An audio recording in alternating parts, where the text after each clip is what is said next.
I think that to the point earlier, if someone can afford a shorter term, there's just a ton of benefit. And I think that that's kind of it's understated because I think too often people are just, I'll just get a 30-year and that'll be that. And even if you'd said, hey, I'll do a 25-year. I mean, 5 years of no interest is to your point, is thousands and thousands of dollars. And then I hear, well, I'm just going to make extra payments, and you know what happens to your extra payments, right? Hey, it's Rocky. Welcome to Richer Soul. Today's guest is Kevin Chittenden, who works in the mortgage industry and will share his insights.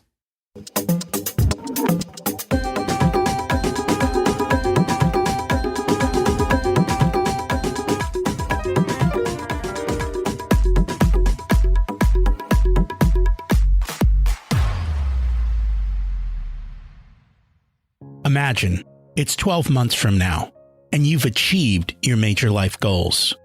How does it feel to be in the best shape of your life? To wake up energized, excited about the day? To have great relationships and friends who support you and propel you forward? How does it feel to have an excess of money, to be able to make the choices you want? To be fearless and open to trying new adventures? Imagine being connected to the universe and it providing everything you desire. It's possible over time, and your past does not dictate your future. The only thing holding you back from this vision is you. It's time to take control of our thoughts and use them to our advantage. Welcome to Richer Soul, where we achieve our dreams and bring balance to health, wealth, relationships, time, and spirituality. If you have not had a chance to listen to episodes 1 through 9, I encourage you to go back and listen to the framework behind Richer Soul and how to create the life of your dreams. You can also find all the show notes for this episode at richersoul.com. While you're there, you can sign up for a monthly email where I share the best articles I read this month, let you know about upcoming episodes, and share a little wisdom. You can also listen to coaching calls under the Coaching Calls tab. I also share the most interesting articles I read every week on Facebook at facebook.com/Richer Soul. And there's also a Facebook group where you can ask questions and interact with other listeners. Today's quote is from Alexander Den Haag. When a flower doesn't bloom, we fix the environment in which it grows, not the flower. That's a powerful quote for parents to think about. What is the environment you create for your child to bloom? In the midst of COVID, many families are sitting on top of each other, and now we're thrust into the role of teacher. What are you doing to ensure a great environment?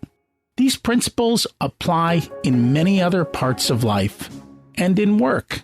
And so think about it. What are we doing to create an environment where everyone grows and blooms?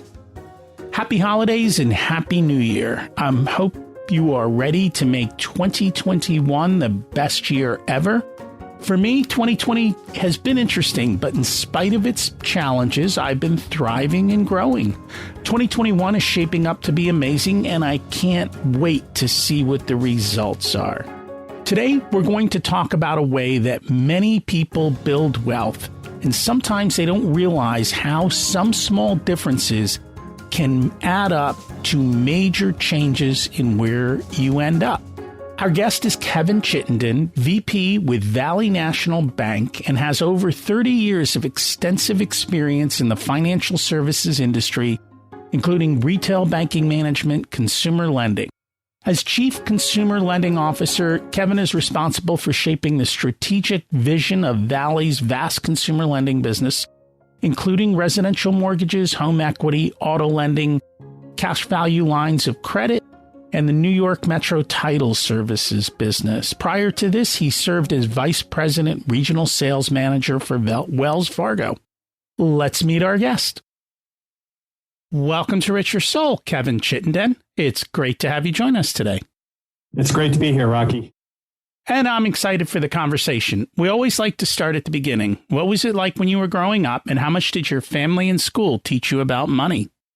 It's funny. I think I learned about money by not really having a lot of money, which is really what most of us probably look back at. And growing up with in a family of two brothers fighting for every meal, and both my parents did work, but very kind of modest positions. That we lived paycheck to paycheck, and from my perspective, it took a little bit of time. I was the youngest out of the three, so I think I kind of got the pleasure of learning the most.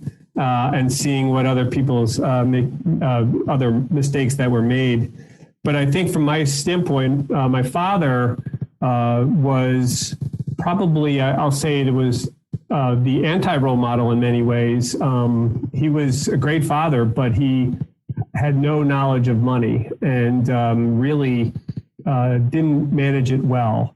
And so I can recall several times growing up where I saw bills and bills and bills on stock on top of each other. And then from my perspective, trying to understand that situation. And as I got older, I started to learn and kind of came to realization that there was some challenges there. So I kind of took it upon myself as I got older, and certainly when I got into college, that my goal was really to kind of learn a lot about money, so I didn't kind of fall into the same pitfalls as my father.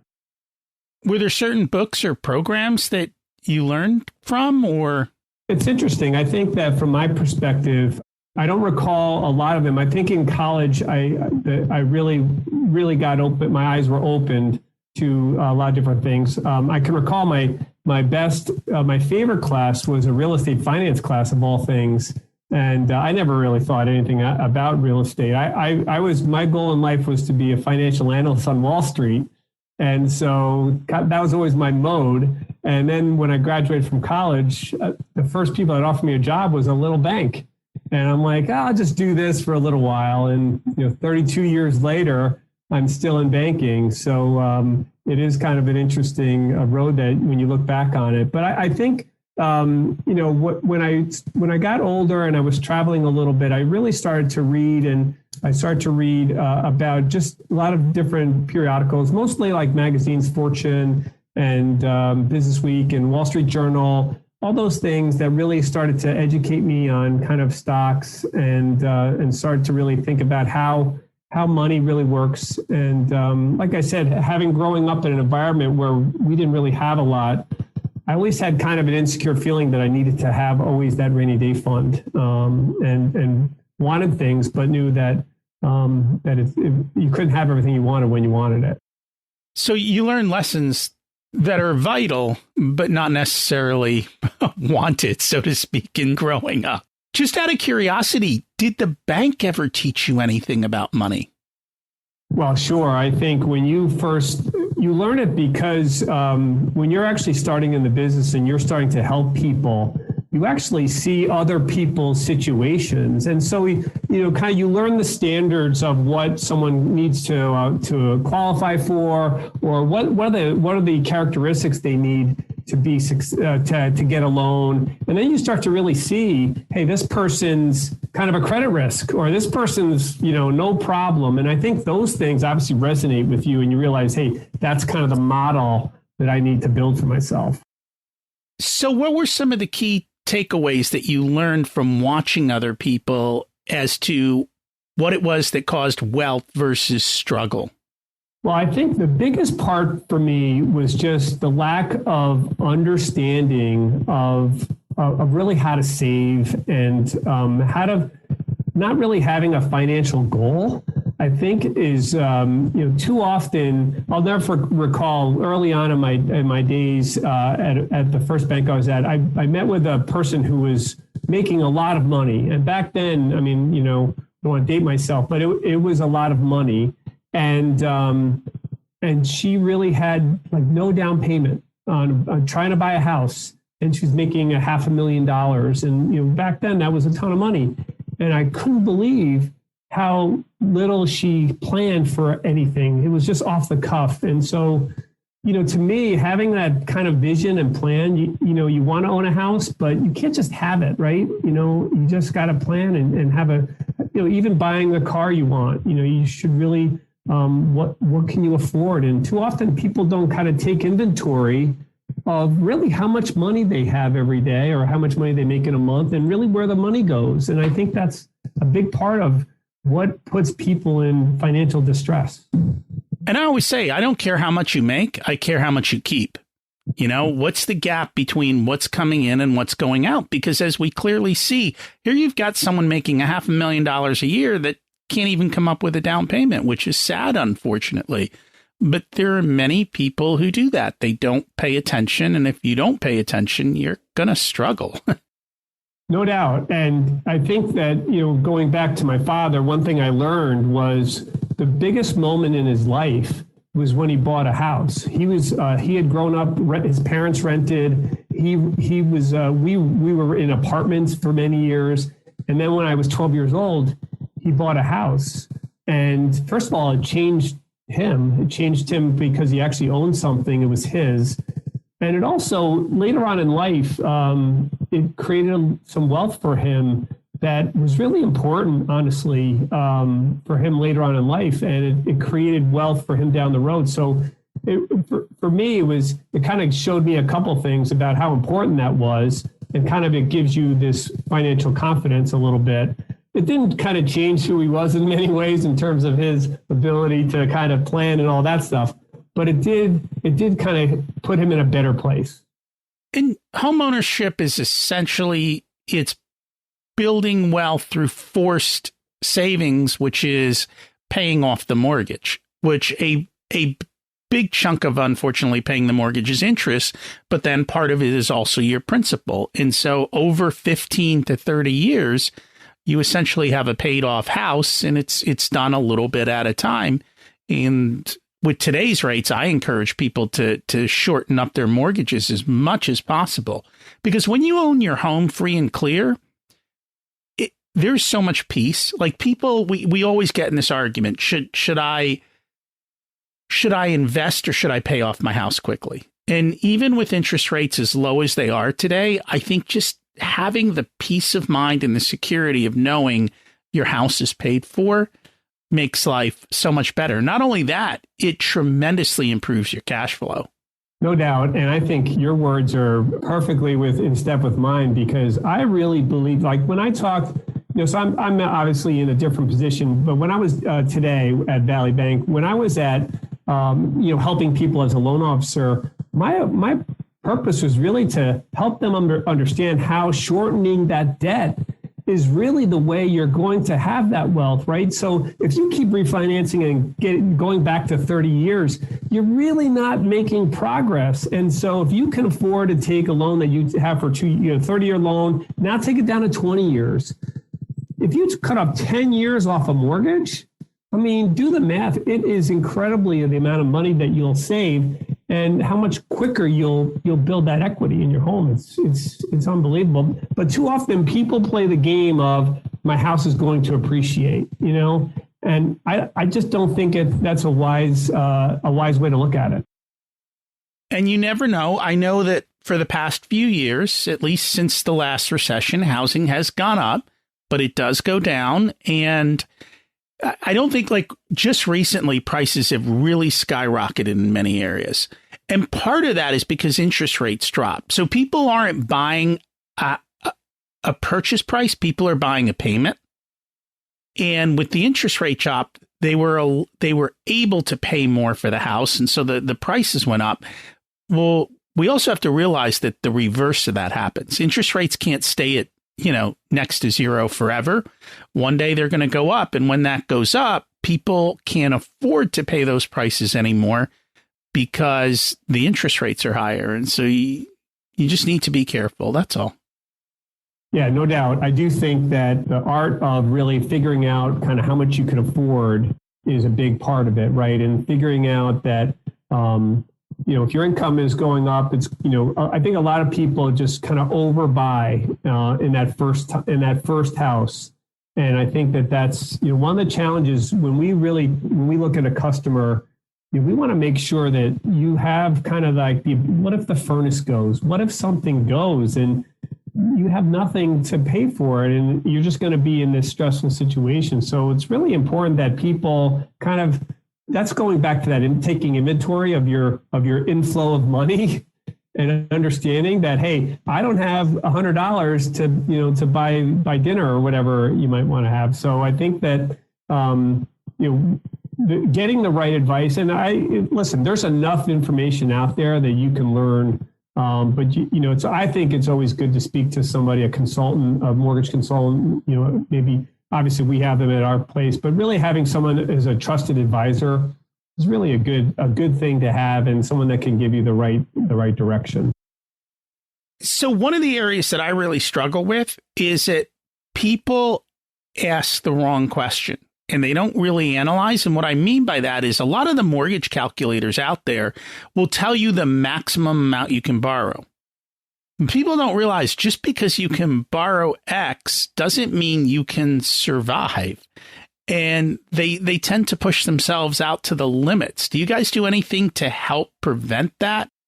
Well, I think that if you're doing your job right, you really, there's maximum numbers, right, that you qualify for somebody. But you really, we try to have our team talk when they're talking to a customer to really go through the cash flow, right? You really want to talk about, hey, what's your net paycheck?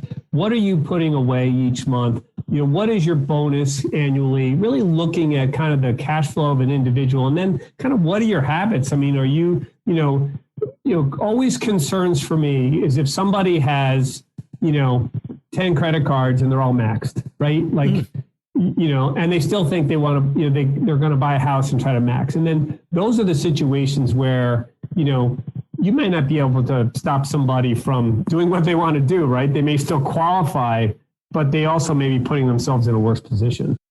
And that's very true. So what are the trends that you see these days? Like, how much are people putting down? What are their credit quality? What are the struggles they're facing? Well, I think, first part on the credit piece, I think the good news is with all the credit karmas and the kind of the awareness around credit, people are aware of kind of what their credit scores are. They're kind of more aware of what factors are influencing their scores.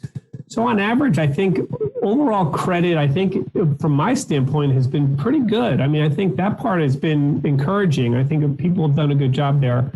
I think the biggest challenge I think we see, especially in home ownership, is just really the savings to really buy. And I think that's really, the gap. So what's common today, I think it would be dependent on the individual. Most first-time home buyers are probably 10% or less down payment, right? Most likely. Second buyers usually are 20% and more.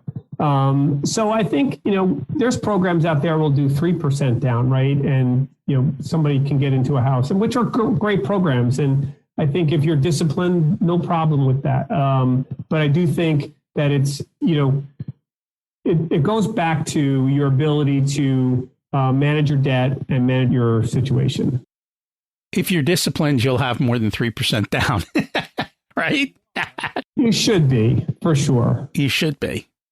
And that's a major factor in it. And the second thing is to have the emergency fund for the house. Because as you mentioned, anytime you buy a house, I tell people, like, for me, I look at the cost of living, cost of moving, and that includes selling a house, is like a $50,000 expense. By the time you pay for selling your house, by the time you pay for fixing up your house to sell, and then you move into the new house, and then you need all new blinds and you need new furniture, like it easily becomes, and my $50,000 number is from years ago, so it's probably even more now. What if you need new appliances? What if you need like other things like that, right? And by the way, you still have to buy your kids clothes and whatever, right? Save for college, all those other things. Well, it's funny because I'm in the real estate business, so we do flips and we have rentals. And I notice even at higher price points, houses that are perfect will sell at premiums to houses that that just require a little bit of work. And I'm like, I don't understand this. I'm like, why wouldn't people buy the house at a lower price and then you could fix it up the way you wanted, spending the same amount at the end? And what I've been told is people don't have the money to fix it, right? So they have to buy it perfect because it only makes a couple of dollars difference in the mortgage, and that they can afford. So I would also say that maybe today's person buying maybe don't have the skill to do what they need to do to fix it up in many ways. And they may not have the skills, but you can, even if you have to hire a painter or, a lot of times, literally paint and carpet is a $20,000 to $30,000 delta. You can learn to paint a little. You can have a painter come in for reasonable. And I mean, we're not doing carpet. I mean, you could do floors nowadays, but even if you paid somebody, it still wouldn't cost you $30,000 probably to do that. I think some of you brought this up earlier around kind of especially if you're in this market, there's an inventory problem right today, right? We see it. You obviously are probably seeing that in your travels. Just not enough houses for sale, therefore driving these prices up. And so, especially in the pandemic state, it's really kind of created this interesting change where we're seeing, I've certainly, talking like in the tri-state area in New York, where, there's markets that were kind of sleepy little towns that they were oversupplied, and now there's shortages, and house values, which were declining, are going up. So it's a very, very interesting time right now in the market. It is. A lot of people bolted from New York City and went out and bought houses. I don't know if that's a long-term trend. Because I remember back in the 60s, everyone left the cities and moved out to the suburbs. And then sometime, I don't know how many years ago, everyone started moving out of the suburbs and back into the cities. I'm just wondering, is this another shift generationally where we shift the way we live, or is it more a pandemic blip? The way I look at it, I do think that this is a shift. And I say that because it's kind of this realization that a lot of work can be done anywhere, and where maybe people didn't come to the realization of that actually, there was enough technology in place for this to work. And so all of a sudden you see people that they were coming in every day. By the way, their productivity level's fine and they're at home all the time. So I do think there's a shift there, but it's kind of interesting. I do think that places like New York will always come back, just because of the younger generation wants to be part of something that's, exciting and that kind of thing. So I think that it'll kind of have this outflow, but it'll come back, in my opinion.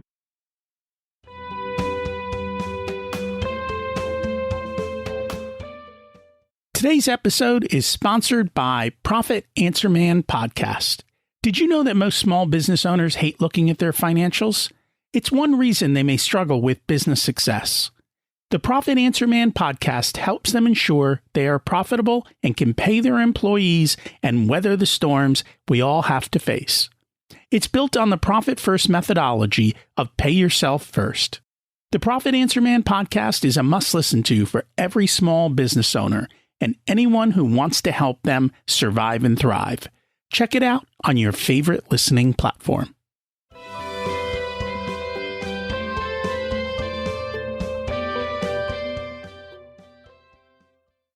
So is the mortgage industry changing? Are things changing in the way that business is done?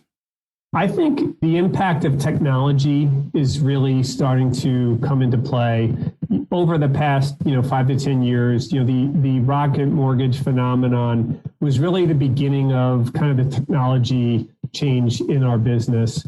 I do think that, we've seen this kind of huge change from a standpoint of kind of how the process works. And so, for example, today, so when a few years ago, even, a year ago, when you applied for a mortgage, you had to give somebody your pay stubs, your W-2s, your tax returns, your bank statements, all that information. And there's technology today that is out there that we actually have where we can validate your income without any information. It's automatically done. It's done through your employer. Now, not every employer kind of fits in it, but most major employers.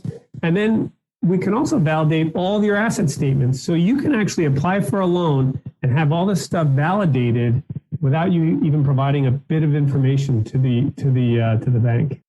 And that's impressive because I know, like, usually when I do a file for a mortgage, when I used to do them, they'd almost be like an inch thick, right? If you're lucky. If you're lucky. And now that makes total sense because I know, like, I use Quicken, and Quicken can go into everything and pull all my transactions. And I know there's other software like that. It makes sense that the bank or a software could go out into the world because you can even pull from the IRS last year's, total income. If you can pull the W-2s, and then all you have to do is almost, you could even look at bank transactions because it will show you, hey, this person is constantly getting paid. I see this set amount of money going into their account every month. I agree. I think that, when you think about, like, if you do your tax returns on TurboTax and you get your W-2, you put that code in there and all the information populates right in. And you sit there and say, wow, that's pretty neat. It actually pulled my W-2 right into this information. So the technology is there, to your point. And so the question is, when you say, here's where the industry is going. So these validation points are hitting 15% of the time, maybe somewhere in that range. So even in the rocket mortgage phenomenon, they are only getting hits for this for 15% of the time. That eventually is going to become, 90% of the time. So when that comes, which who knows when, but the mortgage process for a consumer will be a non-event, honestly. It'll become like, now listen, there's caveats to that. You're self-employed, complicated stuff, there's caveats to that, but kind of your vanilla people, good credit, salaried, all that good savings, they'll just be like done, and that's where it's going to go. There's no doubt about it. Well, that'd be cool because I know a lot of people could save a ton of money by refinancing. I'm always shocked when I see, like, even the numbers that come out from the industry, all these people are refinancing. I'm like, how are all these people refinancing? Didn't they already refinance a year ago when the interest rates were here? And the reality is people are lazy. They don't want to get their paperwork together and go through the process of getting it done. And like, I've looked at a couple of my clients and I look at their mortgages. I'm like, do you realize that just refinancing your mortgage can save you tens of thousands of dollars over the life of this loan? We got to get you out of these loans and into much better terms.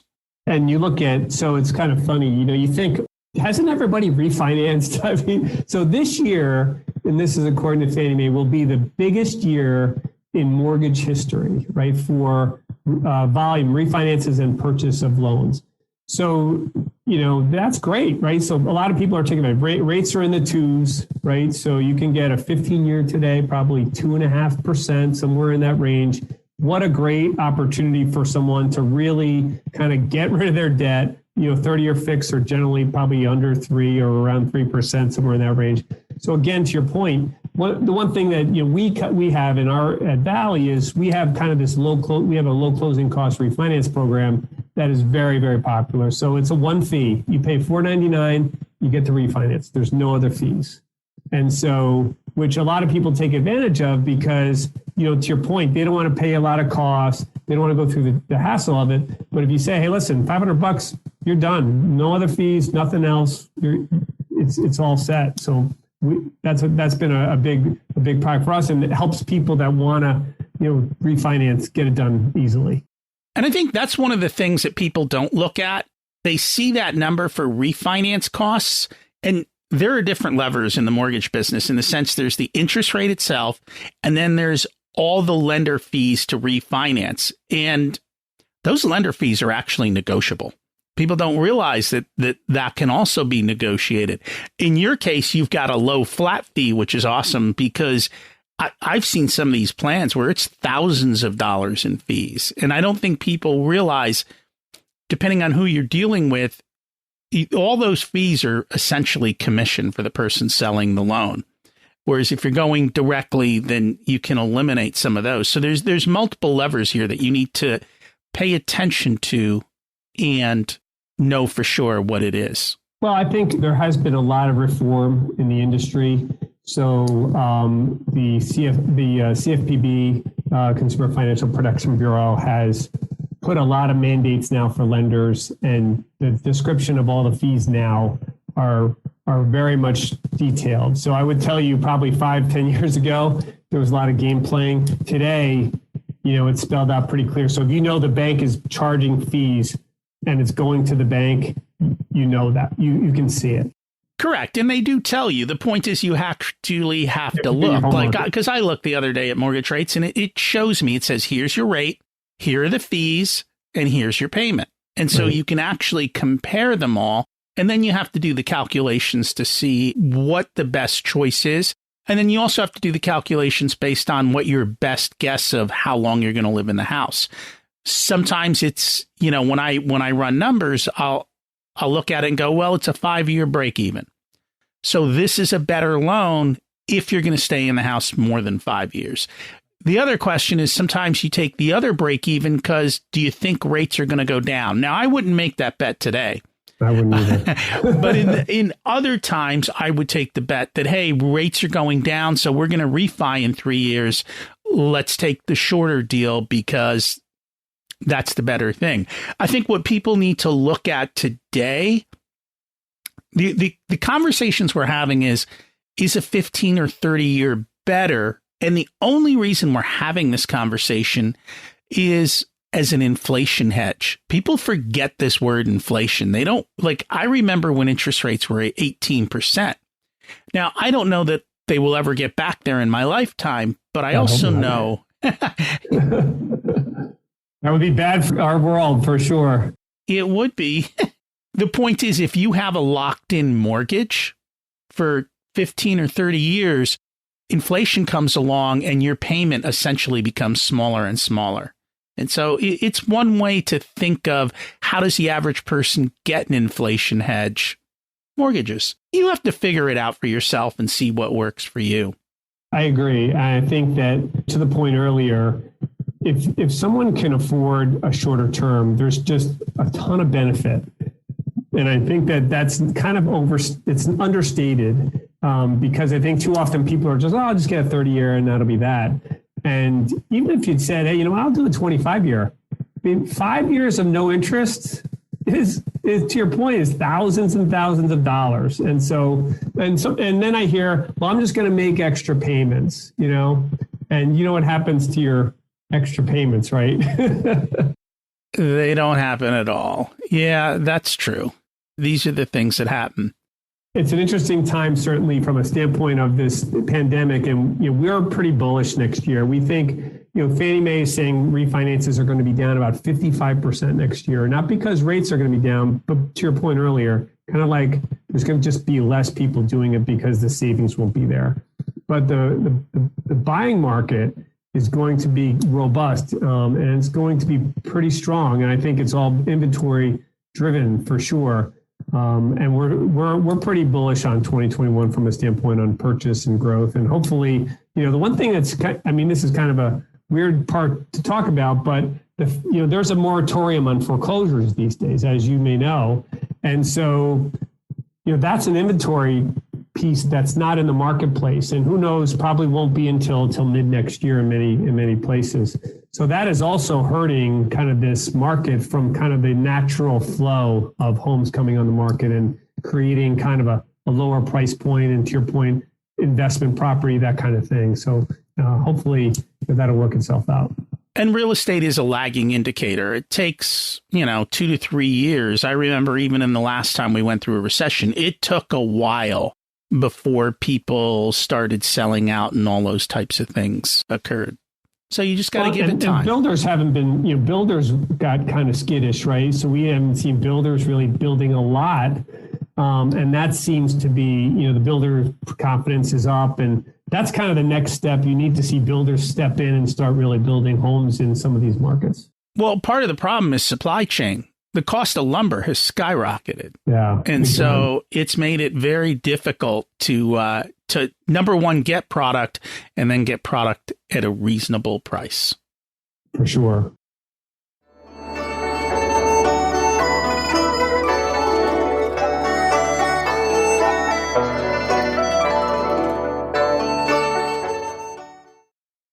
time to learn the secrets of life. What's your secret to living an abundant life? Having a plan for the future, right? I mean, if you can create abundance by, following a plan. And it's true. I mean, if you don't have a plan of what you want and where you're going, then you're essentially planning for failure by not planning. Just being crystal clear makes life so much easier. What did you learn later in life that you wish you would have learned sooner? I probably maybe how to navigate through challenging situations with people I work with. When you have underperformance type of thing, and just learning how to deal with people. I think one of the good things I got from my father was really around how he treated people in his job. I learned a lot from that. But when you look back on kind of your life and look at some of the people you work with, you kind of like, I probably could have handled that a lot better. There's a good book on that called Crucial Conversations. I've read it. You've read it, yeah. It's very helpful advice for how to deal with situations, the words you use, and how to motivate people in some sense. And sometimes, people are just in the wrong place, and they just don't have the courage to go find the place that they're better belong in. I remember being a young manager, and it was one of my first people I had to fire, right? And so I'll never forget, I probably stayed up like all night, like worrying about it. So I fired the guy. He was a young guy. About 3 years later, I saw him and he hugs me and thanked me for firing him because he was so much happier in his current role.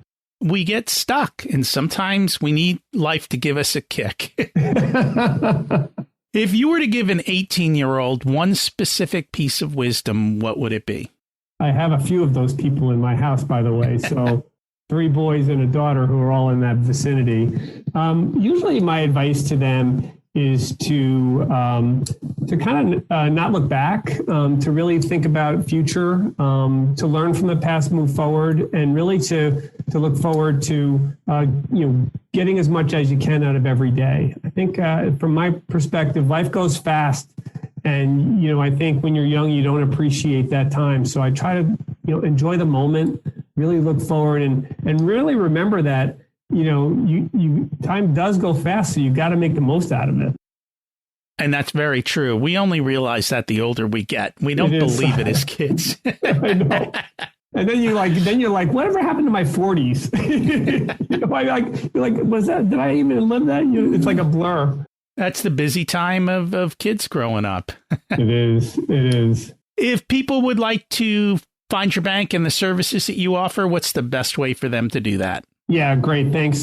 Again, it's Kevin Chittenden. I'm a chief consumer lending officer at Valley. Best place to reach Valley for all of our banking services is valley.com. We've been around for over 90 years. We're on the East Coast, and really a great bank that's really innovating for the future. Cool. And we'll put that in the show notes. Thank you so much for joining us today. Great meeting you, Rocky. Look forward to hopefully meeting you again sometime. As you look at your mortgage, check out current rates and what you're paying and what your goals are. Refinancing might be able to save you tens of thousands of dollars over time. So I always tell my clients, as much as possible, I know what a pain it is, but go through the process and do your refinances so that you can lock in great low rates and save a ton of money. I'm currently on a 2-week break. This was pre-recorded. I'm resting and closing out my year. Next week, we celebrate year 5 of Richer Soul. We've got a great guest to do that with us. His name is Bob Johansson, and he is a futurist. He's going to talk about the future and how we can evaluate an uncertain future and make decisions wisely now. Happy New Year. Have an abundant week. We'll chat soon.